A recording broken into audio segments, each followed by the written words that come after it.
Hi folks, so welcome to my November budget with me.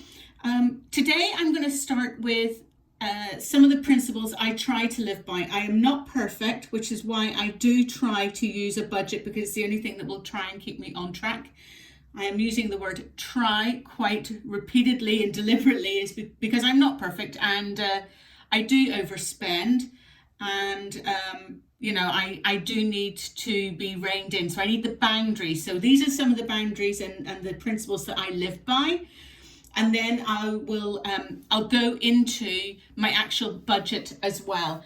The reason I'm doing it on paper today is to show you don't need anything fancy. You don't need fancy online tools, which are perfect should you wish to have them. So there is YNAB, You Need a Budget. There is Every Dollar by Dave Ramsey. There's a lot of free ones out there that you can use. The YNAB one, you do have to pay for. You can get free trials. If you are strapped, you can always ask them for additional months. If you're a student, you can normally get about 4 months free to try it and everything. So you can pay it off all in 1 year, or an annual fee, I should say, which is a bit of a savings, or you can pay it monthly. So there are free ones out there like Dave Ramsey's Every Dollar. There are ones that you can get free trials for to get you set up, but you do not need anything fancy. I also use a ERIN CONDREN monthly deluxe planner. I'll just show you my some of the stuff I'm using in November. This is just, I'm nearly at the end of the month here, but this is just my monthly layout. But I wanted to show you, I have started putting some of my figures in for some of the spends that I've been doing already. So I use that as well, but I wanted to show you simple pen and paper will work just as well. I've put a little bit of washi tape because I just wanted to make it look delightful, but you don't even need to do that. I had made a mistake actually on the page here, so I wanted to just cover that up. But I made it pretty anyway. So without further ado, let's get into it. So what are the principles I live by? They are very simply Dave Ramsey's 7 baby steps. If you live by these principles, you will never be in debt again, and you will be able to have a fairly nice life. And I say fairly nice life because I don't know what that means to you. You don't know what that means to me, but you will not be in debt to achieve it.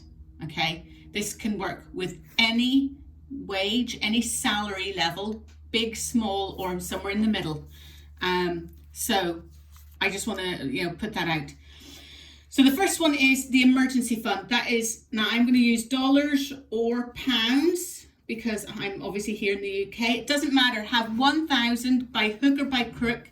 Sell anything you can, take a side hustle, do whatever you can, but get that £1,000, because that is what's going to start the ball rolling for you not to be in debt anymore. You may still have debt, but you won't go into further debt by having your emergency fund. That is not a sneaky Chinese on a Friday night. That is, your boiler breaks down, or your car needs a part, or you have to get the washing machine fixed or something like that. It prevents you adding more debt to your existing debt.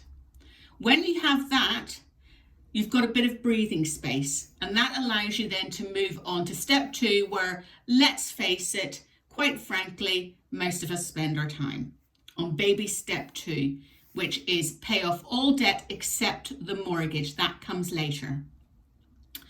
Now, there are various ways you can do it. Dave Ramsey suggests doing the debt snowball. There's also the debt avalanche. The difference is one starts with the smallest debt first to get that paid off and give you a heady rush of success. And that's the debt snowball. The debt avalanche says take the one, either the biggest balance or the one with the biggest interest, and fire as much money at that as you possibly can, and then you can tackle the next one. And then, so basically, by the time you've paid off all the big ones, the smaller ones can actually be done in chunks, depending on how many you have. It doesn't matter how you do it, just get it paid. for full transparency, I am not in debt, but I have been in debt. I have been out of a job. I have been up to my eyes in a credit card. I had an overdraft. I went to try and find a new job. I had £35 to my name at my lowest ebb. That was like £35 that I could get out of the bank to buy a train ticket to London to try and go to a job interview, which lasted all of 5 minutes because they turned around and says, "You're not who we're looking for. You're not the sort of person we're looking for. Thank you very much. No, thank you." So I have been down at my lowest ebb, and I know what it's like to literally not know where the next flipping money penny is coming from. I had post-dated checks for my rent, a couple of which bounced. So I have been there, okay? So when you see some of my figures, you might think, oh, what does she know about anything? But I've worked hard over the last 25 years to get where I am now. I am out of debt, but I wasn't out of debt, and I still have a mortgage, but I haven't been out of debt, for 20 years or whatever. I've been out of debt maybe for 4 or 5 years. I've been divorced, and I have been in all sorts of, I've had loans to pay off the solicitor's fees. I've had to pay out my husband. We sold our house and I got nothing from it. So I had to literally start from scratch again. So anything that I do in my budgets going forward, I come from a position of, I have been there where, I'm getting a little bit emotional, where I've had nothing either. And I know how scary it is. And like I say, I'm getting a little bit emotional thinking about it. So forgive me. But when you get there, that is an incredible achievement, and it's a incredible feeling of the weight being lifted off your shoulders. And it doesn't matter how long you stay there, as long as you make progress to pay off all your debt. We're all on a different journey. We're all on a different trajectory. But when you get past number 2, you are flying. You are literally flying. I cannot stress how easy life is without debt. Now, do I use a credit card? Yeah, I use one for work, and it does come out of my wages, but then I get reimbursed. So in technically, do I have credit cards? Yes. I also have a couple of store cards that I use, but I always have my balance paid off. Even my work one, the balance gets paid off at the end of every month. So I'm not harboring debt. I'm not carrying it over from one month to the next. I need one for my work to be able to pay for flights and that kind of stuff. So I always need to make sure that I sort of have money there available to pay it off should I be delayed anyway from, my company paying me back and stuff like that. So, and have I, since I've been debt free, gone back into debt, maybe for a new car? Or when I say a new car, I mean a new used car. I never buy new cars. Yeah, I have. Have I put in a new bathroom and borrowed off one of my credit cards that I can bring cash into my bank account? Yes, I have, but I've always had a time-bound plan to pay back that debt. So it's never just sitting there, and it's always 0% that I get it on. So yes, but I'm not perfect. I do what I need to do to get through, but these are still the principles that I live by. Anyway, we'll carry on. Once you've paid off all your debt, you need a fully funded emergency fund, and that's normally sort of 3 to 6 months of expenses, not 3 to 6 months of your wages, of the expenses that you need to pay on a month-by-month basis to keep a roof over your head, to keep food in your belly, and to keep the wolves from the door. Okay? Work out what that is. That could be your mortgage, your insurances, a bit of food, in the freezer, and any payments or any, anything that basically is the minimum that you have to pay out in order to get through that month. So that's what that fully funded emergency fund is. I have that. I put mine into premium bonds. And the reason I do that is this. Number one, I was doing it as a year-long experiment to see whether or not I could actually win anything on the premium bonds. For those in the UK, you'll know what that is. For those in the US, it is government bonds, so government savings. You don't get paid any interest, but you kind of, each of your bonds, which is worth £1, goes into sort of like a lottery where you can win up to 1 million every month. I've been doing it since May and I've won £225 already, which I was absolutely chuffed about. But the other reason I put it into premium bonds is it takes at least 3 to 5 days to get that money back out. It's not instant access. And therefore, if I am taking money out of it, I got to be damn sure that it really is an emergency for me. Okay. So when you get past steps 1, 2, and 3, and like I say, these 3 probably take the longest for you to kind of get to and get your head around, then you're basically saving for the future in various different ways. So here we've got 15% into a retirement fund. Anybody who is PAYE employed will have some level of a pension contribution.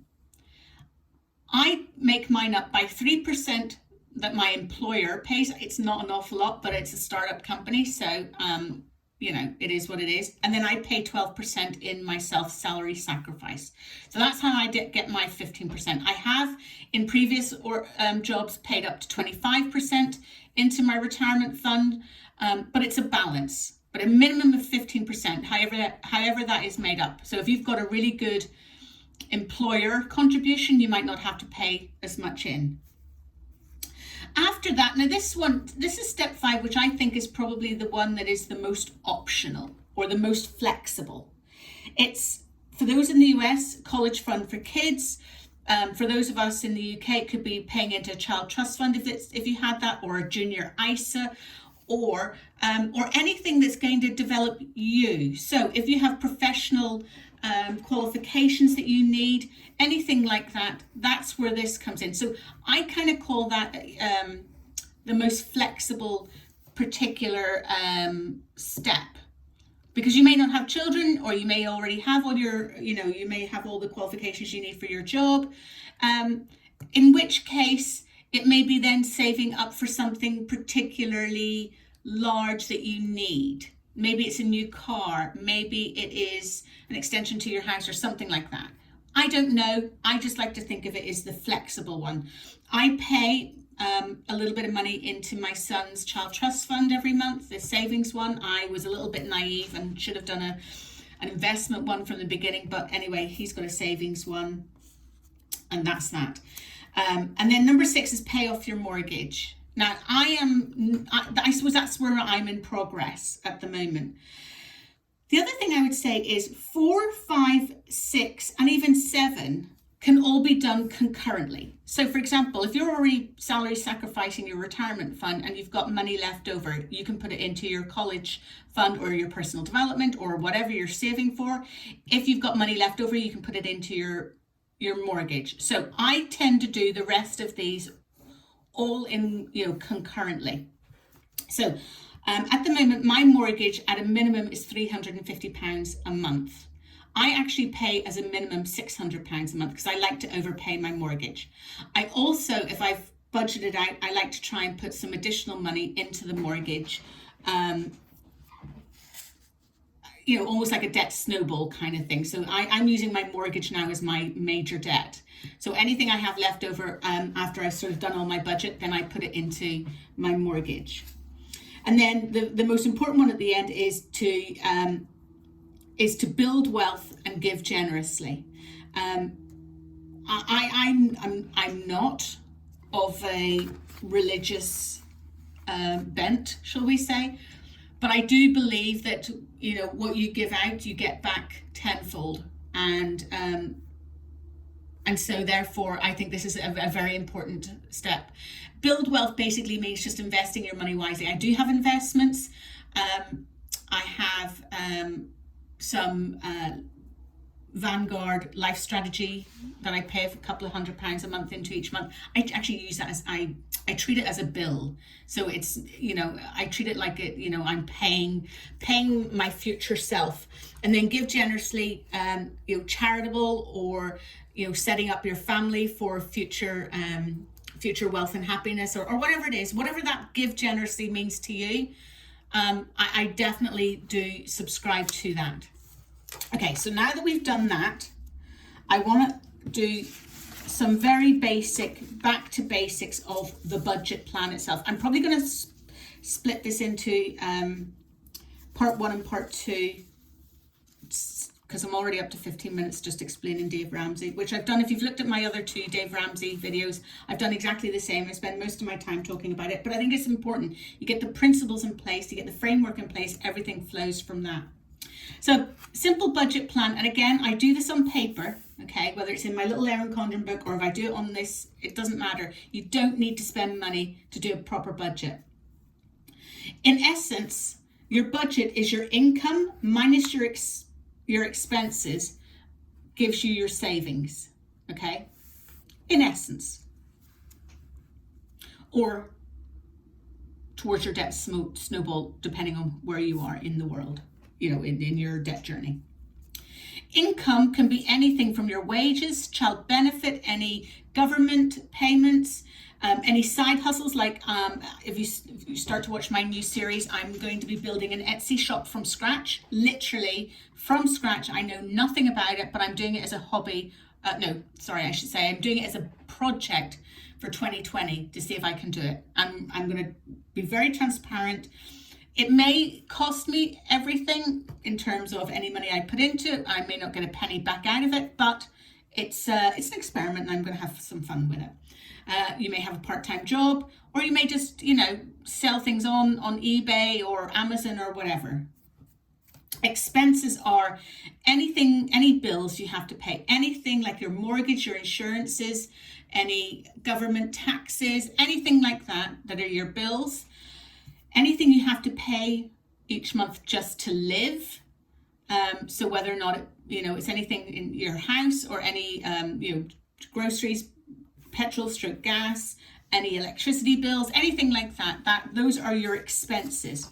When you have taken care of all those, anything you have left over can go towards your debt snowball, or retirement planning, or your savings wish list, or sink funds if you want to call it that, and just general enjoyment as well. And then the final thing I want to say, that you should always budget every penny you have. Okay, so that's called budgeting to zero. Every dollar should have a job. Every pound should know where it is going every month. So we've had the Dave Ramsey guiding principles. You've had a little bit of simple, what is a budget?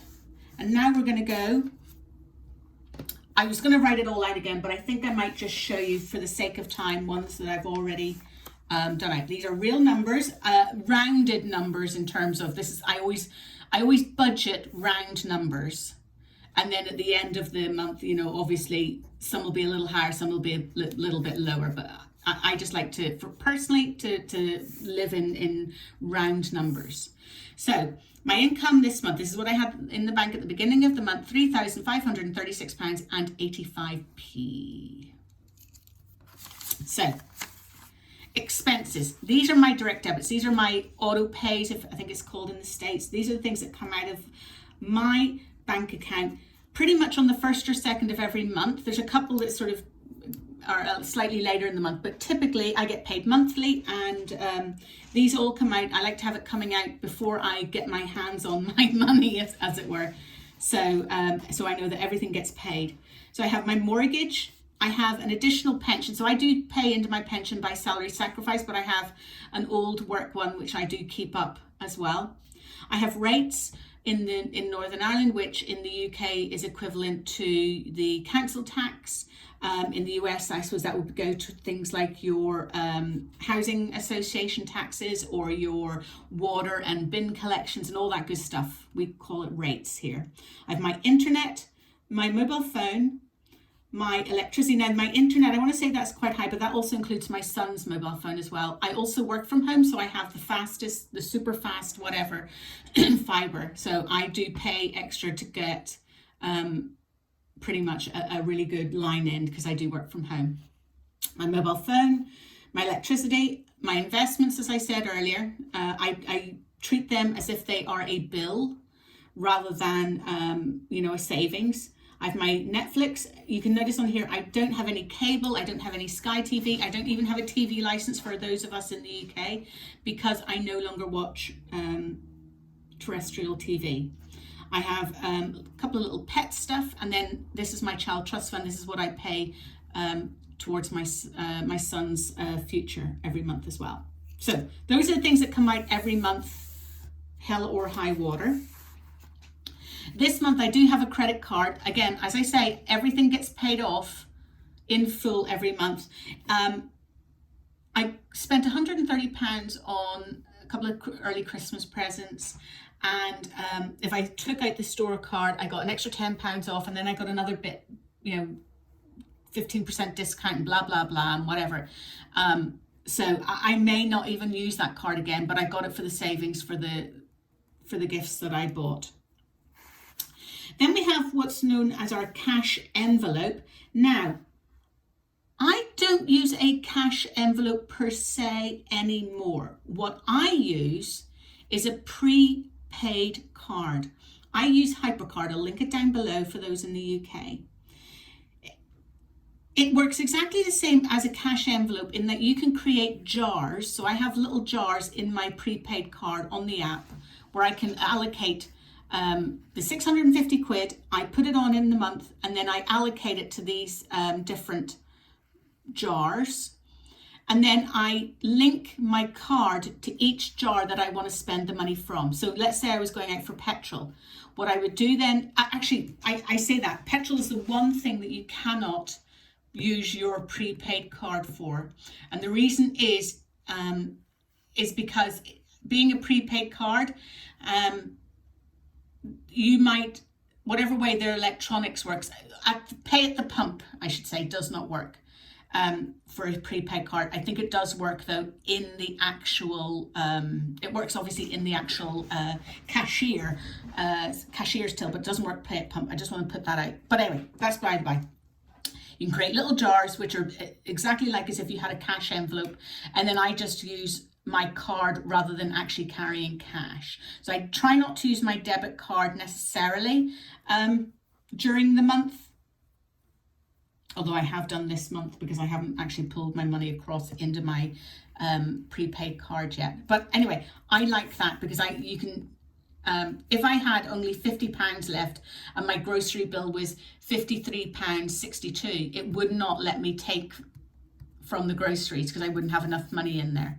So I would have to then move money from another one into it, and then I would pay. So it just makes you think a little bit more before you do it. I kind of like it. It's called Hyperjar, and it means I don't have to carry cash around, but you know, I'm still sort of allocating it like it is a cash envelope.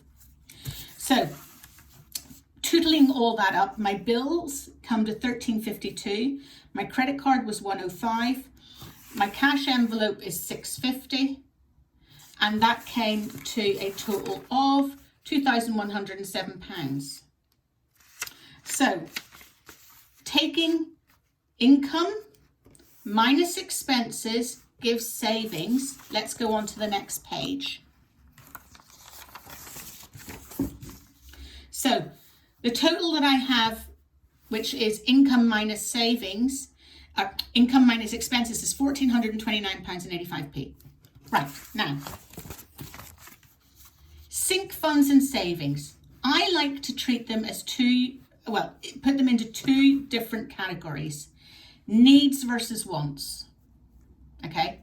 Needs are anything that I pay off yearly. So I don't pay it on a monthly basis, I pay it off on a yearly basis. So I need to save up enough to pay it off the following year. So in other words, each of these down to the boiler service, I need to make up 1/12 every month of how much I believe it's going to be that month, the next year. So that's what those are. So those are definitely needs, because I need to save up to pay them off next year, as it were. And these are the months that they come out. Okay. Then I need to get my car wash. I need to get glasses every couple of years. I need to go to the dentist, and I need to save up for that. So these are the things then I start to save up. Again, they're needs. I consider your needs may not be the same as my needs. Your wants obviously will not be the same as mine. But these are what I class as needs, and therefore they have to get paid out first before I go on to my little want list. Okay, so that's how I do it. What do I need to pay, and what do I want to pay for, if I have any money left over? So then we've also got the other things that sort of happen occasionally throughout the year. Birthdays, any events, obviously Christmas, and I have a little bit extra put into Christmas because I haven't really been saving it, so that's hopefully going to square that away, because we're now in November, and obviously there's only November and December's paycheck for me to go. And the other thing is, I do attend Weight Watchers, but I've had it free for 6 months, and that stops at the end of December. So I need to start paying for that. And it's going to be roughly, actually I found out it's actually gone up £1 now from next week. So I need to start saving that on a monthly basis to be able to get, that paid for. Anyway, I've allocated that. I made a mistake at the bottom because I didn't realize I'd already put in the car wash, but I have. That comes to 651, which leaves me in my wants with 778.85. Now, this is what I would consider the most flexible one. This is the one where I can say, look, I've allocated it here now. This may not be the way it stays by the end of the month, okay? Obviously, the proverbial can happen, that which hits the fan can happen. But if I had this money, which is the leftover from paying off my needs, how would I like to allocate it? Well, as you know, and I've said, I'm trying to open up or start an Etsy shop from scratch, and I'm going to need some equipment. I'm going to need a laser printer, a silhouette cutting machine, and a foiling machine. I'm going to need some supplies for it as well, which I realized at the end.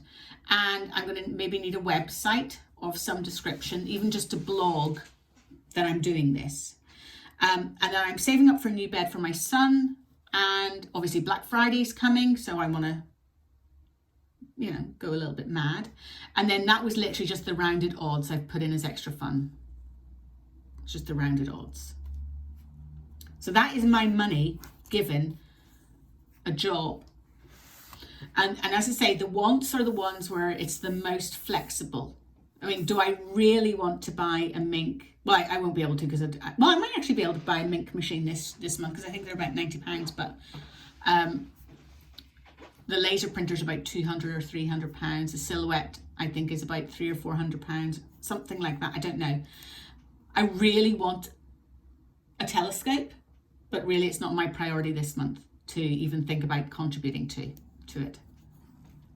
So that is how I have allocated all £3,536.85. That has been allocated to what I must pay every month, any debt that I have, my cash envelope, my contribution to any annual payments or annual events or ad hoc events, and whatever's left over is basically mine to allocate where I want to. So those are real figures, folks. So I'm being very open and transparent with you there, and I hope you've enjoyed this little video. So about half an hour. So we've got our framework, which is Dave Ramsey, his 7 baby steps. We've got a little bit about our income minus expenses equals savings, and that's what we start with when we're looking at our budget, how to budget. And then here is an example, which is my real numbers of how I am budgeting for November. And as I said, I cannot be more, I cannot emphasize it enough. You do not need anything other than a pen and a piece of paper and the will to sit down and just do it. Get on a budget, folks. Get out of debt. You have no idea how exhilarating and how lifting of the spirits it is when you are no longer in any considerable debt. Obviously, I still have my mortgage. That's not going to change for a good while, but it's the only real debt, lingering debt that I have. And that, as I say, I am paying towards, I'm overpaying on that anyway, so it should go down quite quickly. But I hope you've enjoyed it, folks. If you've got any questions, please, put them down in the comments. Please like, subscribe, and let me know if you want to see anything else. I will be doing this on a regular basis because I will be doing some budgets with me on a monthly basis. I may keep it on simple paper. I may keep it in my little book, my little ERIN CONDREN book. I may change it up, but the principles remain the same, folks. I have a wage. I need to allocate every single penny of that every month. And I need to budget for those expenses that are immediate, medium term and long term. Thanks, folks. Take care. Bye.